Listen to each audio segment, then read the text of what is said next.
দুর্নীতি বা জনপ্রশাসন সচিব নিয়োগ দিয়েছে সরকার, বলছে জামায়াত। শিক্ষকদের মার্চ টু সচিবালয়ে আটকে দিল পুলিশ। ডিজিটাল জামিননামা এক ক্লিকে পৌঁছে যাবে কারাগারে। এনসিপি 19 অক্টোবরের মধ্যে প্রতীক বাছাই না করলে সিদ্ধান্ত দেবে ইসি।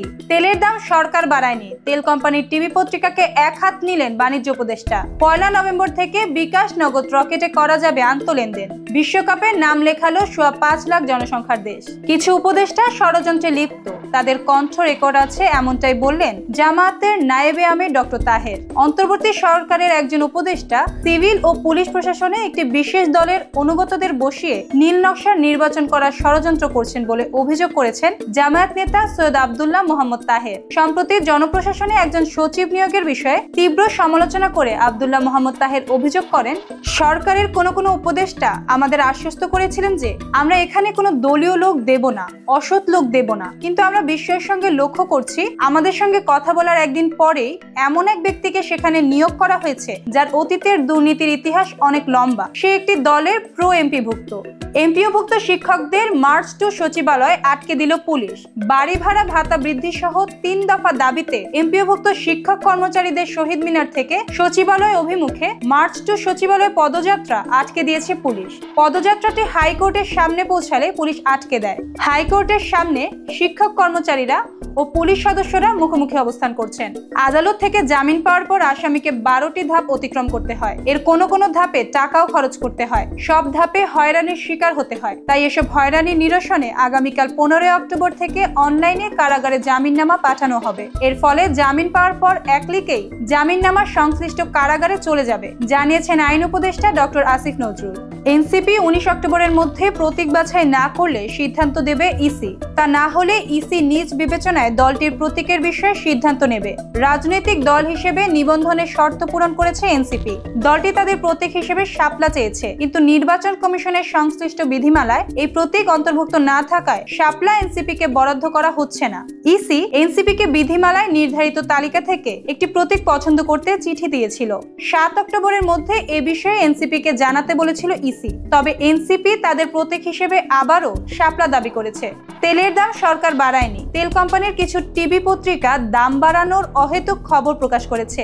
এতে তাদের স্বার্থ এবং কারসাজি রয়েছে, এমনটাই মনে করেন বাণিজ্য উপদেষ্টা। উপদেষ্টা বলেন, মন্ত্রণালয়ের অনুমোদন ছাড়া দাম বাড়ানোর এখতিয়ার ব্যবসায়ীদের নেই। এ সময় ব্যবসায়ীদের প্রতি হুঁশিয়ারি দিয়ে তিনি আরো বলেন, যদি ভোজ্য তেলের দামের তারতম্য ঘটে তবে সরকার প্রয়োজনীয় সক্ষমতা ব্যবহার করবে। এ সময় তিনি তেল মালিকদের টিভি ও পত্রিকায় সংবেদনশীল সংবাদ প্রকাশ করে জনমনে বিশৃঙ্খলা না ছড়ানোর আহ্বান করেন। 1 নভেম্বর থেকে বিকাশ নগদ রকেটে করা যাবে আন্তঃলেনদেন। বাংলাদেশ ব্যাংক জানিয়েছে 1 নভেম্বর থেকে এনপিএসবি প্ল্যাটফর্মের মাধ্যমে ইন্টার অপারেবল বা আন্তঃলেনদেন করতে পারবেন গ্রাহকরা।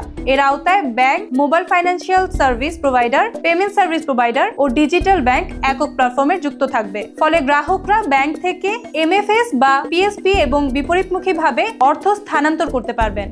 ইন্টার অপারেবল ব্যবস্থায় অর্থ প্রেরণের ক্ষেত্রে প্রেরক ব্যাংক, পেমেন্ট সার্ভিস প্রোভাইডার ও এমএফএস প্রতিষ্ঠান যথাক্রমে সর্বোচ্চ 0.15%, 0.20% ও 0.85% ফি আদায় করতে পারবে।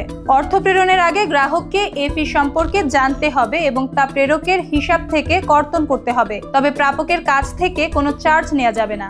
সার্কুলারের তথ্য অনুযায়ী এখন থেকে ব্যাংক থেকে মোবাইল হিসাবে 1000 টাকা পাঠাতে গ্রাহকের কাছ থেকে সর্বোচ্চ 1 টাকা 50 পয়সা নিতে পারবে ব্যাংক। অন্যদিকে পেমেন্ট সার্ভিস প্রোভাইডার থেকে মোবাইলে টাকা পাঠাতে খরচ হবে 2 টাকা এবং মোবাইল ফাইন্যান্সিয়াল সার্ভিস থেকে ব্যাংকে টাকা পাঠাতে সর্বোচ্চ 8 টাকা 50 পয়সা পর্যন্ত চার্জ নিতে পারবে।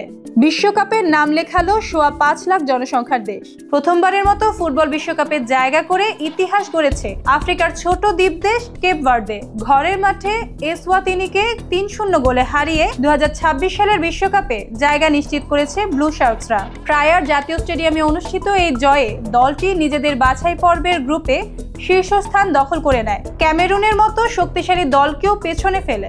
আটলান্টিক মহাসাগরের বুকে অবস্থিত 10টি দ্বীপের এই দেশটির জনসংখ্যা মাত্র 5,25,000-এর কিছু কম। 1975 সালে পর্তুগালের কাছ থেকে স্বাধীনতা অর্জনের পর 2002 বিশ্বকাপের বাছাই পর্ব থেকেই তারা চেষ্টা চালিয়ে আসছে। আফ্রিকা কাপ অফ নেশনসে কেপ ভার্দের পারফরম্যান্সও উল্লেখযোগ্য। 2013 ও 2023 সালে তারা কোয়ার্টার ফাইনালে পৌঁছেছিল। বর্তমানে ফিফা র্যাঙ্কিংয়ে তাদের অবস্থান 70তম।